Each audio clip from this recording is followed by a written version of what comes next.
this is Bella of 100 Acre Wool Knits, and today I'm going to be showing you how to knit these cute little knit pumpkins. Today's tutorial is more so going to be a knitting recipe, so that means kind of that it is not specifically how you need to make it. It's very much customizable, and you can change a lot of things about this to make it exactly to your liking.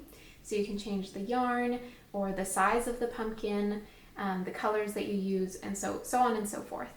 So today I'm going to show you how to make this little guy. I also made this one here, so it's very customizable as to the size and color and everything like that. So what will you need for this tutorial? Well, you're going to need some yarn. For these two I used Under Och Air Nutiden yarn. So here is some Nutiden yarn here. This is the colorway that I used for this pumpkin. So you can just use one colorway, or you can mix different colorways together. So for instance, this one I held 2 strands of the Under Och Air Nutiden orange color. This colorway is Haden. And I also held it with 1 strand of Virvan. I used this sort of outside color because there's a lot of colors in there. But yeah, so you can get kind of a different color gradient happening, more variance in the color.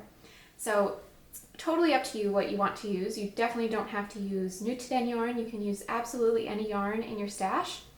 And also the yarn weight will play into how large your pumpkin is. So for this sample, also this sample, I used 3 strands of Nutiden, so I would call that either a worsted or a bulky weight yarn, maybe even super bulky, depending. But if you would like a smaller pumpkin, you can always use thinner yarn or even larger yarn if you want a bigger pumpkin. So it's very customizable. The next thing you will need are some knitting needles. So I am using circular knitting needles because we will be knitting in the round, so you will need to use either DPNs or small circular needles or long circular needles and then just knit it magic loop. And for these 2 pumpkins here, I used US size 9 needles, and that is 5.5 millimeter. Again, this is totally customizable to what you would like. I would recommend though that your gauge to be slightly tight so that once we stuff the pumpkins, you won't see any stuffing kind of popping out through the knit stitches. Another thing you will need is some scrap yarn. For the scrap yarn, no matter what yarn you're using for the actual pumpkin, I will say the scrap yarn should definitely be spun and quite strong, because there will be some tensioning that we need to do to create the little ridges like this. So you definitely need a strong yarn for that. So this one is spun and it's very sturdy. And then you will need some sort of a stem at the top. I like to use just sticks that I find around, but you may use whatever you would like. You also need a tapestry needle or something to weave in your ends, and also to stick through the pumpkin when we're actually going to be using this yarn. So that will become more clear later. And then you will also need some sort of a bead also for the tensioning portion. Hard to explain right now, but all you need to know is that it has a big enough hole so that your tapestry needle can fit through it easily. And last but not least, you will need something to stuff your pumpkins with. Today I'm going to be using just some poly stuffing. That's what I had on hand, but obviously you can use anything you have around. Fabric scraps, yarn scraps, whatever you may have, it absolutely works fine because you won't be seeing it. So, but some sort of stuffing. So that's all you need to get started. So let's get started. I have pre-wound a ball of my Nutiden yarn, and I'm using 3 strands again for this tutorial. But if you would like a smaller pumpkin, I would recommend using maybe thinner yarn, also thinner needles, and also casting on fewer stitches. So we're going to be getting to the cast on right now. And the actual knitting of the pumpkin is very simple, very easy, goes pretty quickly. So for this tutorial today, I am just going to cast on, let's say, 40 stitches. And this number, oh, and I'm using the long tail cast on method. You can use whatever method you would like. This edge won't be showing here, so it doesn't really matter what you do. But the number of stitches, so what I did for both of these examples here is that I did one column of purl stitches running up for every space that I would want a little divot to be, and then everything else is knit stitches. So for this example specifically, I think it was 40 stitches, so it was 8 sections of 5 stitches. So I will show you that. This one was a little bit different. So this one I still had one purl stitch for every column of like sections, but then I actually did 6 stitches in between, and this one was 4 knit stitches in between. So you can see the size difference, quite a big size difference there. I also knit this one to be longer and this one was shorter, so this will become clear as we continue. So yes, your first step is just to cast on however many stitches you would like, and just for reference, the cast on is pretty much how large it will be in circumference around. So this way, you can think of this measurement as kind of how many cast on stitches you have. So come back when you have cast on 40 stitches or however many stitches you would like. So once you have all of your stitches cast on, 40 or whatever number you would like, we are going to then join in the round. So I'm just going to split these generally in half and make sure that they're not twisted. Okay, so now we are ready to get going on the pattern repeat. So like I said, it's just going to be knit and purl stitches. So at this point, you need to decide how many stitches you want between, how many stitches wide do you want each of these little sections. So I'm just going to be kind of duplicating this pumpkin for you today in this tutorial. So I'm going to do 1 purl stitch and then 4 knit stitches, and then that will be the repeat. So actually I'm going to start with the knit stitches. So knit 4, 1, 2, 3,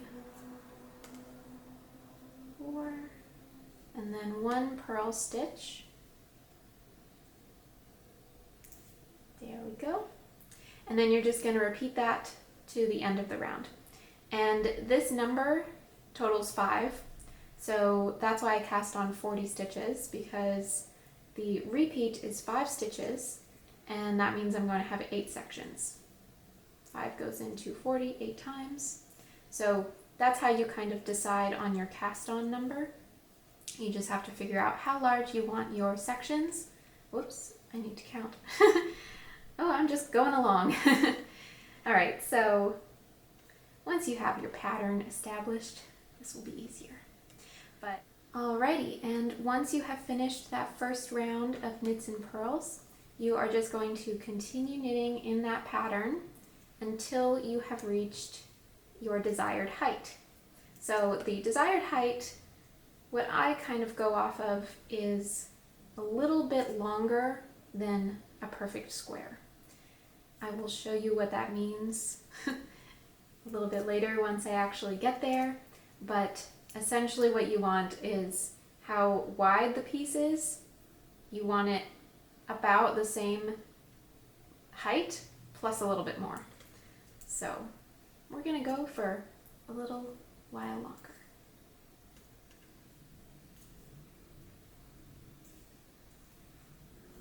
So once you have finished knitting the length of the pumpkin you would like, we are going to be running a thread through all of these live stitches at the top. And again, the length of the pumpkin should be about a square plus a little bit when you stretch it out. So for instance, my sample here is it's just about 5 inches long.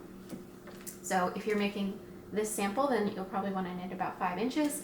But again, if you're making a larger or smaller pumpkin, you're going to have to change that length depending on how many stitches you have. So it doesn't have to be perfect, just eyeball it. And now we are going to be running a thread through all of these stitches to cinch in the bottom of the pumpkin. So we're going to get our tapestry needle and your scrap yarn. Just going to thread this through. And then we are going to thread the tapestry needle through all of these stitches.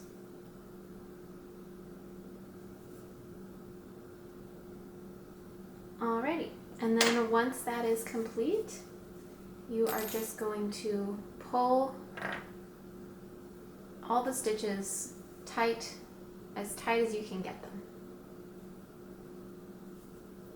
And we're just going to tie the scrap yarn in a knot. Oh, and you might want to put your your tail yarn. We can just stuff that in there. And then cinch it up and tie it closed. So this will be the top of your pumpkin. So what I actually like to do is don't pull it too tight, because we do want to be able to stick the stick through the top. So just make it as tight as you think the stick will still fit. And then we can thread these ends into the top of the pumpkin so that you don't see them anymore. So now we have the top all finished. And now it's time to stuff your pumpkin. So grab your stuffing or spare yarn or whatever it'll be. Sorry about the crinkle. And we are going to stuff this. So I like to floof up the stuffing a little bit so that it's not big clumps. So just grab some and put it in there. And the amount of stuffing is, of course, up to your preference. I like to stuff it pretty firmly, but definitely not so much stuffing that you would see it poking through the knit stitches on the outside. Alrighty, so I think this is in a good spot. It is definitely stuffed, but I can still close the top and it's not too stiff, and I also can't see the stuffing through the knit stitches. So I'm going to stop there, and then our next step is to cinch up this hole at the top. So I'm again going to grab my tapestry needle and the spare yarn, and we are going to sew through the stitches and cinch up the top, or the bottom. So I'm just going to start anywhere, and I like to go, I kind of skip every other stitch. So I go behind one stitch, and then across one stitch, and then behind one stitch, across one stitch, behind one stitch, and across. So that's how I like to do it. Of course, you can stitch up the top however you would like, but I think this gives a nice finish, and it cinches it up very nicely that no stuffing is going to come flying out. Okay, and now I'm back to the beginning. So I am just going to push the stuffing down and pull this all closed. And again, you want to make this one particularly tight. This will be the bottom of your pumpkin. So it was where we cast on, and that will be the bottom of your pumpkin. So again, just tie the two ends of your scrap yarn together, and you want to make it tight so that there's not any stuffing coming through.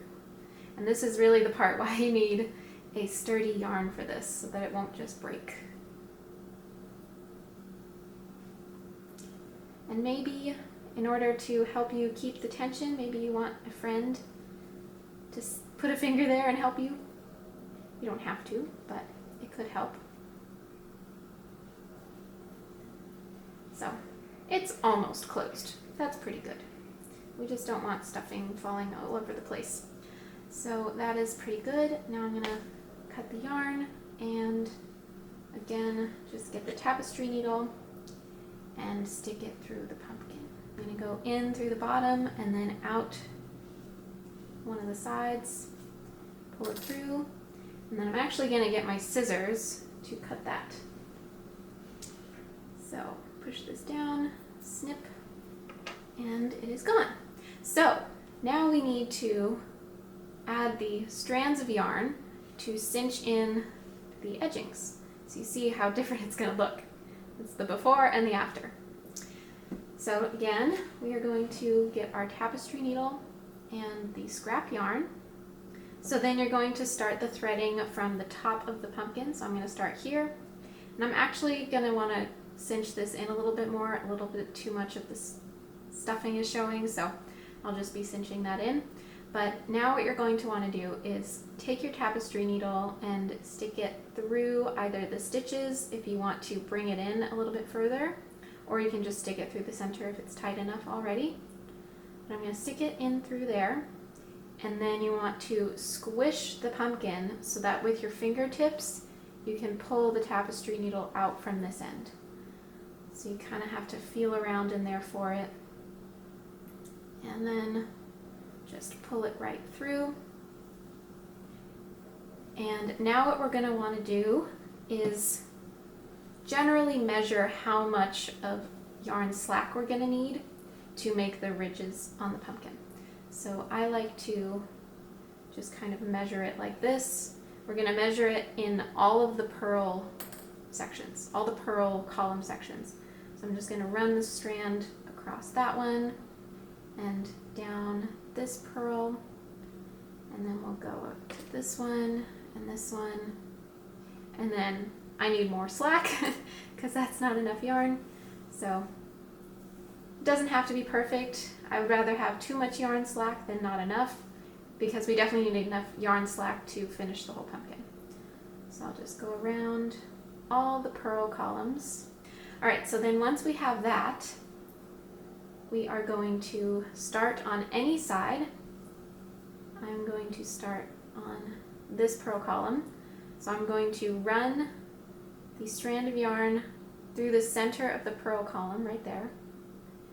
And then I'm going to stick it back through the top hole and stick it through to the bottom of the pumpkin again. So we're going to do that same thing where we're going to catch it with our fingertips on the other side and kind of squish the pumpkin so that we can feel it through. And if you're knitting, or if you're making a larger pumpkin than this, maybe your tapestry needle won't fit through, you can always strand your yarn around a piece of wire and fold the wire in half, and that'll kind of act as a larger tapestry needle if you need something longer than this. But you could just squish it a bunch and that'll probably work. Alrighty, and then we are going to pull the scrap yarn all the way through from the other side. And so now we have it laying across that purl column. And then we're just going to pull the top of the strand coming from the top of the pumpkin and the one at the bottom, pull that really tight, pretty much as tight as you can get it. So now you can see that's made one ridge. So we're just going to be doing the same process all the way around the pumpkin, all the places where you see these purl columns. And through this process, you're going to want to keep tension on the top yarn coming from the top of the pumpkin here. So I'm going to keep my fingertips really close to the top center of the pumpkin and keep this tension tightly. So now I'm going to tension my slack yarn, and I'm going to go directly across from where I just put the slack yarn. I'm going to come over and down to where the top of the pumpkin is, and again take the tapestry needle, stick it through the top and out to the bottom side, pull it all the way through while I'm still tensioning the yarn at the top. So then now we have the pearl strand coming across, and I'm going to pull that one really tight. So now we have two right across from each other. So you could do this just all the way around in a circle, one after the other, one next to the other, but I like to think that you can make it more symmetrical this way, but also you don't have to make it symmetrical. I mean, natural pumpkins aren't always symmetrical, and that's part of the beauty of them. So you can make this part however you would like. So again, I'm going to take the slack strand of yarn that's coming from the bottom of the pumpkin. I'm going to lay it across any one of the pearl columns. Lay it across any of the pearl columns so that it's coming back to the top of the pumpkin. Take the tapestry needle, stick it through the top of the pumpkin to poke out the bottom side, and pull all of the slack through. There we go. And then pull it tight to tighten up that right there. So now we have three. So now you're just going to repeat this all the way around until you've completed all of your pearl columns. Alrighty, and there you go. So you can see mine is a little lopsided, but that's okay. That makes it unique. So now what we're going to do, you should have your scrap or your strand of scrap yarn coming out the bottom and the top. So this is the part where we're going to use the bead. So this is so that we can keep the tension on the pumpkin so that we don't just lose it over time. We don't want the strand of yarn to just pull through the stuffing. So I like to add a bead now. So we're just going to take the bead and strand it through the tapestry needle and push it down. And then I'm just going to stick the tapestry needle back through the bottom of the pumpkin, the center bottom, through to the top of the pumpkin, and pull it. There we go. So now your bead will be right there at the bottom, and that will keep the tension on your pumpkin so that it doesn't lose its shape over time. And now we should have both ends of the scrap yarn coming out from the top of the pumpkin. And again, like we've been doing, we're just going to tie it off. So just tie that off. Again, still keeping the tension on your scrap yarn strands so that it doesn't lose its shape. Alrighty, and there we go. I'm going to break my scrap yarn and just run these ends through the pumpkin again. And we're almost done. We are almost there.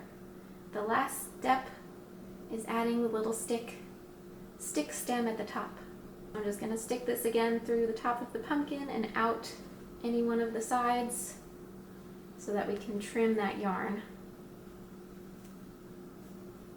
Pull this through, and I'll take my scissors and smush this down a little bit, trim, and then it is invisible, caught in the middle of the pumpkin. So there we go. There is the complete pumpkin. And now I'm going to take my little stick stem and pop it through the center. And there you have it. That is all complete. So I hope you have a pumpkin you love, and try this out in different sizes, different colors, different widths between the different sections. And I would love for you to show me what you make and share it on Instagram or Facebook or anything like that. So be sure to tag me at 100 Acre Wool. And if you enjoyed this tutorial and would like to see more like this, you can subscribe to my YouTube channel and like this video. That would really help me out a lot. Thanks so much again for watching, and have a happy holidays.